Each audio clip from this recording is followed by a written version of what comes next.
It doesn't matter where you're starting from in this business, whether you've got one property or 150, everybody gets treated the same. There's no hierarchy.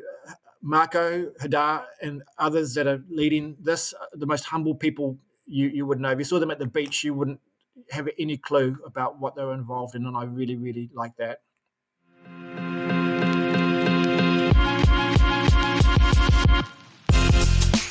Welcome to The Real Deal, a commercial real estate investing podcast. I'm your host, Aman Shahi.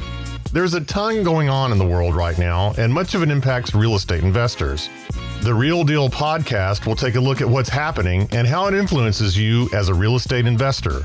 Each episode is a 20-minute segment dedicated to distilling the day's most important news, so you can stay up to date on what's going on in the world and how it might affect the commercial real estate market.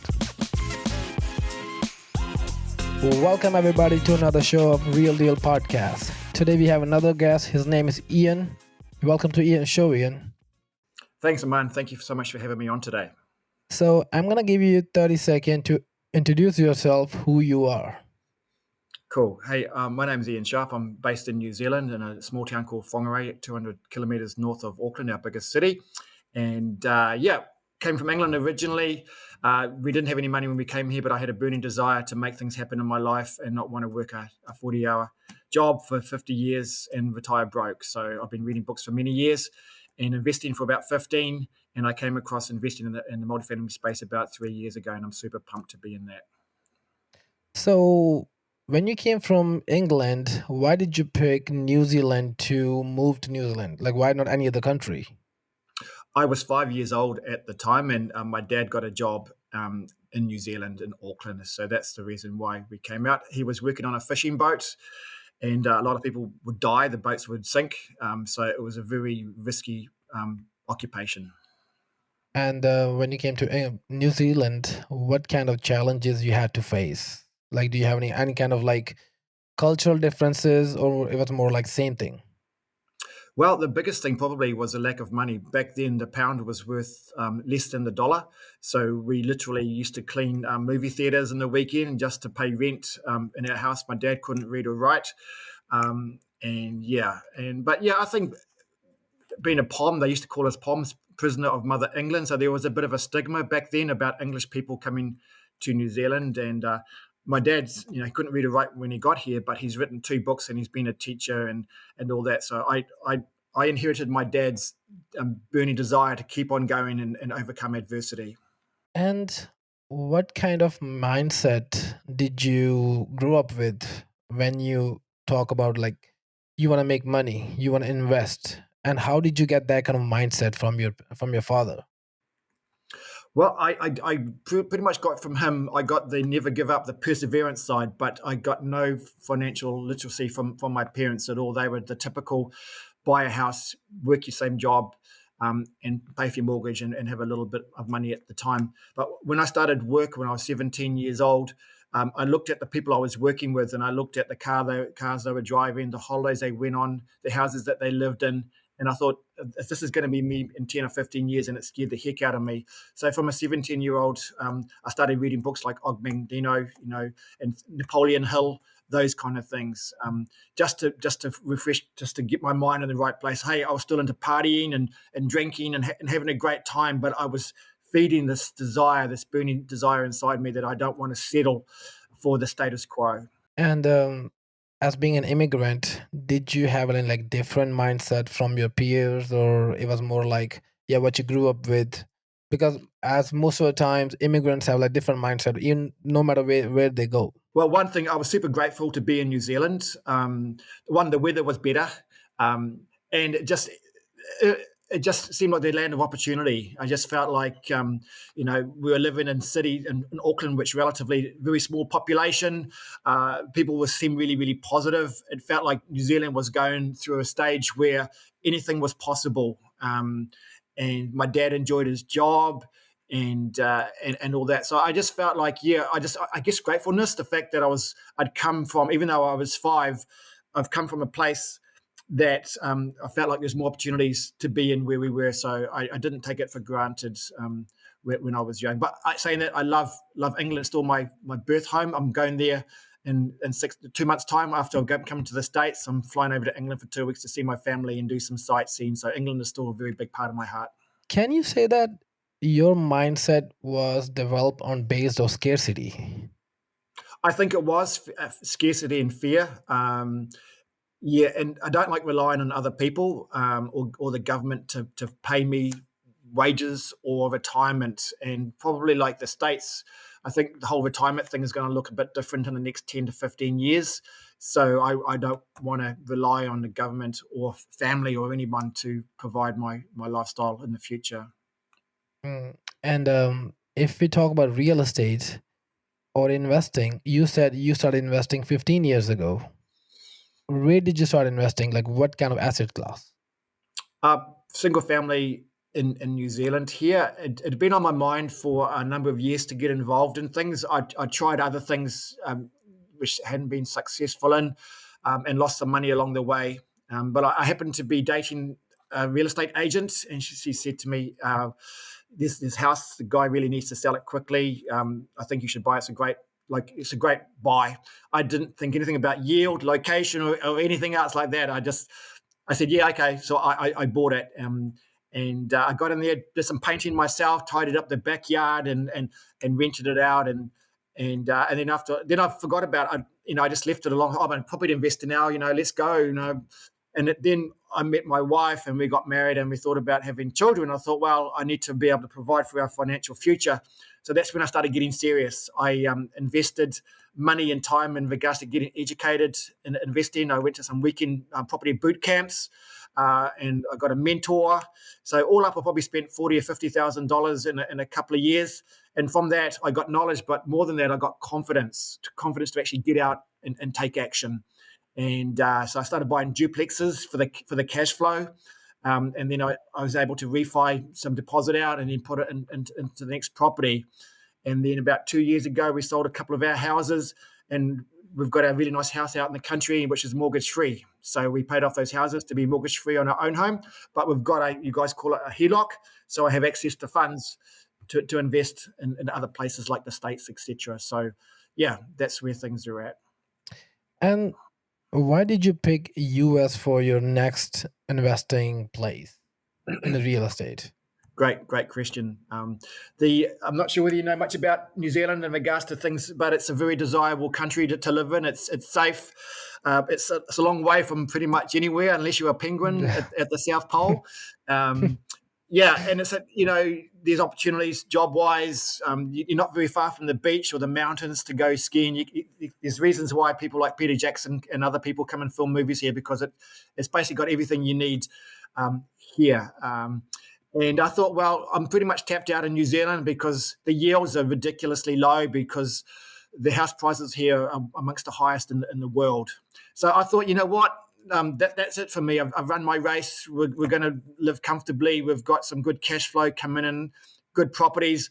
And then about 2.5 years ago, I saw a post from my very good friend Hadar talking about this MIH organization. And I thought, I haven't heard of MIH before, and I've known Hadar for about 15 years. So we go way back. I used to see him at a property networking group in Auckland, and we've sort of kept in touch and become friends over the years. So I reached out to him and said, Hadar, what's going on in the States and everything else? So he told me about the MIH mastermind that him and Marco Barbaro have put together. And I thought, this sounds interesting. Can I have the phone numbers and the contact details of a couple of people so I can do my own due diligence on this organization? So even though I knew Hadar, I still do everything the right way.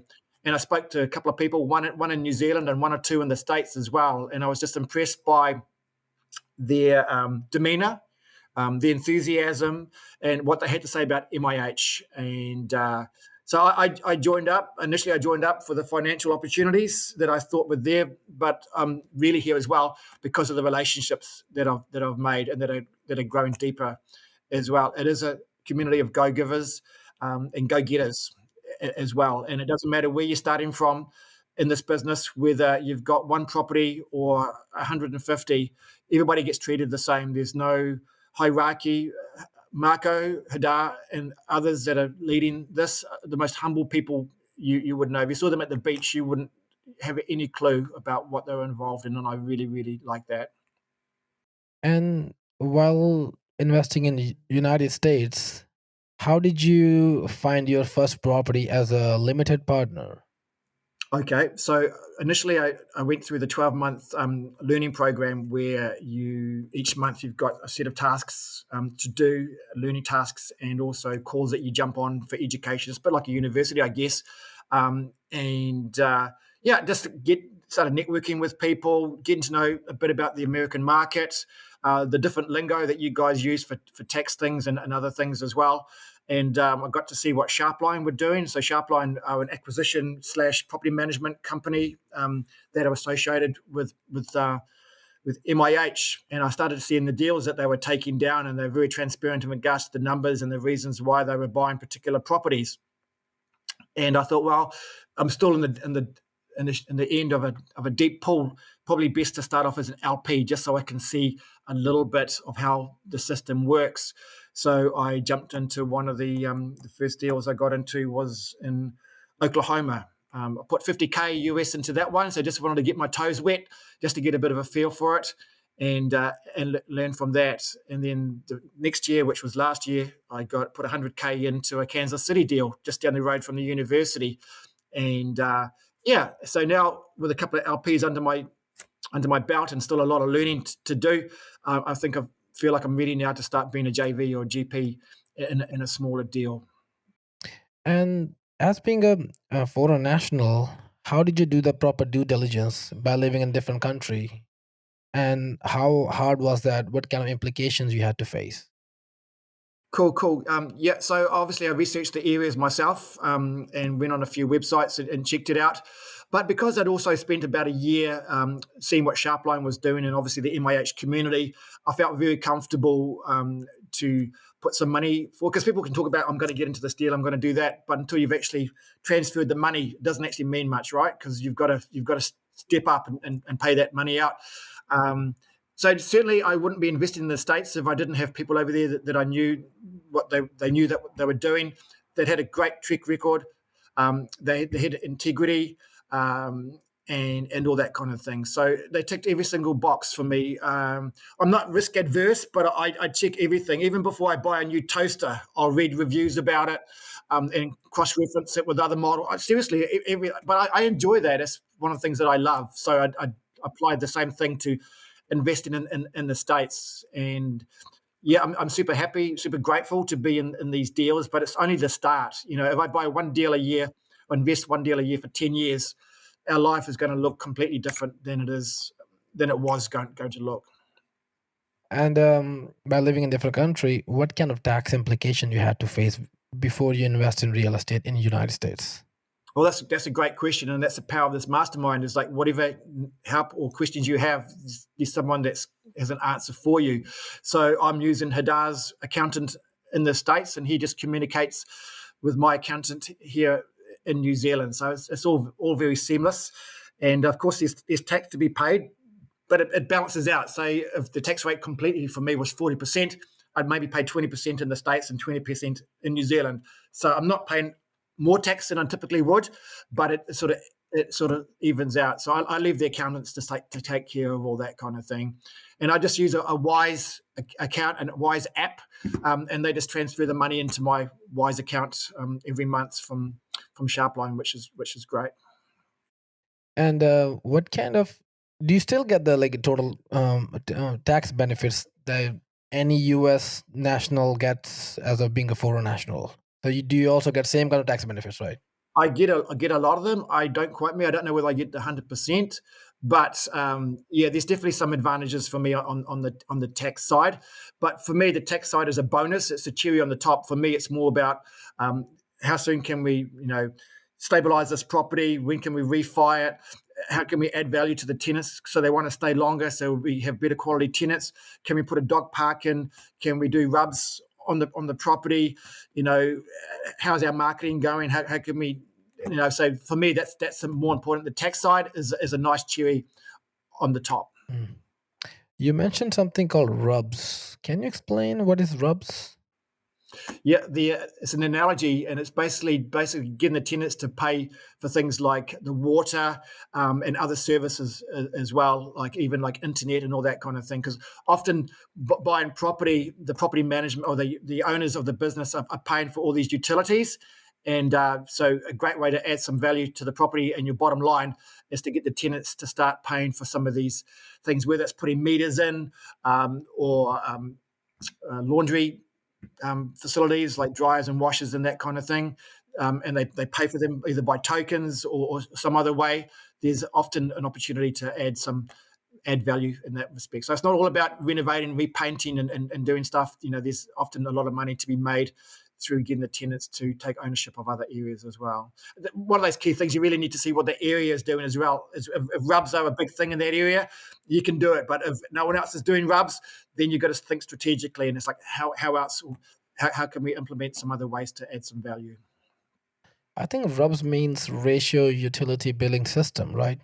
That's right. Yeah, Got it. exactly. Got That's it. it, mate. Yeah. And how do you evaluate the risk while investing in US real estate? Well, I don't like everything's going to have a risk to it, but all you can really do is you minimize the risk. And I think I've minimized it by joining forces with people who've been doing this for a long time, high level thinkers, people that are transparent. They turn down a lot more deals than they buy.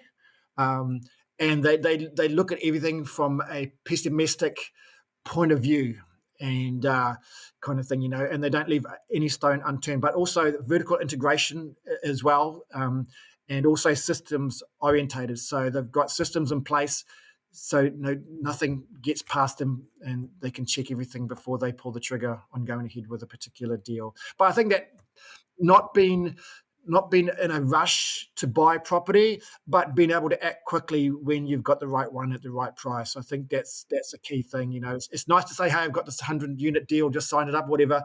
But okay, what's it look like below the hood? What's actually going on here? What's the motivation for the sale? Is it in a flood zone? All these other kind of things too. So I'm just super grateful to be amongst giants that have been doing this a long time and have got experience, but they never stop learning. They're always learning every day and sharing that knowledge. And imagine you got presented a deal. What are the top tier factors that you focus on while investing as a limited partner in any syndication? Yeah, well, obviously, location is going to be the big one. The demographics of that area. What businesses are building in the area? Where are the universities? Is it on a flood zone? Are there rubs? What's the tax like in that particular city or that state? What does Hadar and Hun, who's his underwriter, what do they think of the numbers? And and a whole bunch of other things. But I would only ever invest through people at MIH because I know them, I trust them, and if it's a deal that's good enough for them, it's certainly good enough for me as well. But I like to get. I don't make a very good spectator. So now that I've done a couple of LPs, I'm ready to jump in to a smaller JV deal and start problem solving myself and adding value in an organization, in a small tight group, and adding value and doing it for our families. And how important is a trust in this real estate business while investing as a limited partner? It's the number one. It's the number one thing. Number one. And how to build trust with your operator or with your investors? What How do you evaluate that? Well, get on a call with them for a start. Listen to what other people in the community say, and see what their track record is like. How long have they been investing? What else? What do they do outside investing? Are they focused 100% on investing? Do they do community work? What's important to them? What's their priorities in their life? I'm interested to see whether they have a Christian faith or some other kind of faith. Obviously it's not a deal breaker, but that's a big plus for me if they have faith as well. But yeah, it's just that's one thing Marco and Hadar have done extremely well is I've been very particular about who has been able to join the MIH community. So I would never invest with someone who I didn't know and have a long term relationship with. And by being an MIH, that time frame is can be shrunk down because Marco and Hadar often have known these people for a long, long time, or someone else that they know and trust has known this particular person for a long, long time. So there really is that safety and that trust factor in a community like ours. Yes, you've still got to do your own due diligence on a particular person or everybody in a small team that you're going to invest with. And at the end of the day, you've got to be comfortable as well. But I sleep very well at night, Aman. I don't worry about my properties. I don't think about what's next or anything else. I think more about my New Zealand properties than I do actually what I'm doing in the States. And what kind of challenges did you face while investing for the first time in the first syndication deal in US? It was pretty seamless, to be honest. It was just understanding, the goals and the numbers in regards to the deal and the reasons why they bought this particular property in Oklahoma. And so it was actually quite seamless. And because I'd spent about 6 or 9 months actually seeing deals coming through and people getting snapped up, I didn't doubt the quality of the products. It was actually quite hard in the early days not to want to jump in on a deal. But I thought, you know what, I'll just get a bit more education. And I'd say to Hadar and Marco, should I get into this one? And they go, just wait a little bit longer and just keep meeting people, keep getting educated, and we'll get you into a deal real soon. So I like that. I like the fact that they weren't just trying to get you in a deal straight away, that they wanted you to grow and get to know people before you started to invest. I really, really like that. And what would you like to tell those investors who are foreign nationals who want to invest in US but never know how to do it and never know how if they are ready to invest in different country? Maybe they're not comfortable. What would you like to tell them? Like, is it easy? Is it hard? What are the areas they need to focus? Well, the thing is, I think just about everybody that invests has got some sort of barriers, whether it's belief in themselves or they feel like they're living in a city or a state where they can't invest or whatever else. And it's no different for people in another country. So I guess you could think of New Zealand or somewhere else as a different state. And but where there's a will, there's a way. So it's like if you don't know how to do something or you don't feel like you can, find someone who's actually doing it and pick up the phone or send them an email and say, hey, how did you get started? I would suggest that. And I'm more than happy to talk to anybody about that. And it's like the only limits we have are the ones we put on ourselves, right? So, and I'm super motivated. I say to people all the time, get to every meetup you can get on it, because you just don't know who you're going to meet, who you're going to be able to help, or what you're going to learn. So obviously it's a bit harder for me here in New Zealand, but I try and get on as many Zoom calls as I can with people because I want to keep that connection going. And I'm coming to the States next month. I mentioned before we started for 6 or 7 days to catch up with a whole bunch of people from MIH, which I'm super excited about and pumped about that. But it's taken me 2.5 years to get to the point to come over, so sometimes delayed gratification is a big thing in multifamily. Like if you want to join multifamily and you want to be a millionaire by next Tuesday, it's probably not the place for you. But if you're willing to take the time, get educated, build those relationships, get to know cities and suburbs and stuff in the States, and be a go-giver. It's like, how can you help other people? And if you take your eyes off yourself and put them on other people, you will do very well in the multifamily space, particularly somewhere like MIH. Yeah, just be ready for it and educate yourself and just learn, and take an action. Yeah, exactly. And at this point, the way economy is going, what kind of market trends are you seeing? What kind of real estate deals are you seeing in the market right now? Well, I'm seeing, from what I see from New Zealand here, and obviously it's different to people that live there and are in the cities, but I think maybe sellers' expectations are still relatively high. But I think there's going to be a lot more stress on a lot of mum and dad multifamily investors coming up. So I think that this year and next year there's going to be some good deals out there, but it's all about getting it out in the market and looking for them and try not to believe everything you read on the news. So as what Buffett says, when everybody's running in, run out, and when everybody's running out, run in.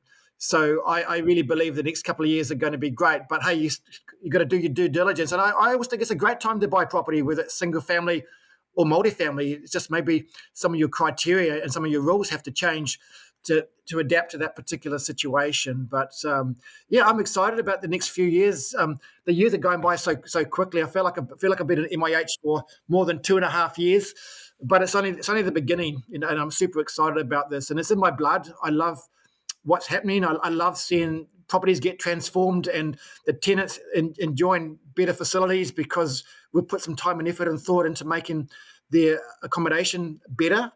And it's great seeing the numbers move up as well. And just to listen to some people like Chris Jackson at Sharpline and Marco speak about, and Hadar speak about MIH, but also Hadar and Marco talking about his cooking and other things as well. And we've got a wellness chat within MIH. We've got a crypto chat within MIH as well. So we're not just all about multifamily, but obviously that's our core focus.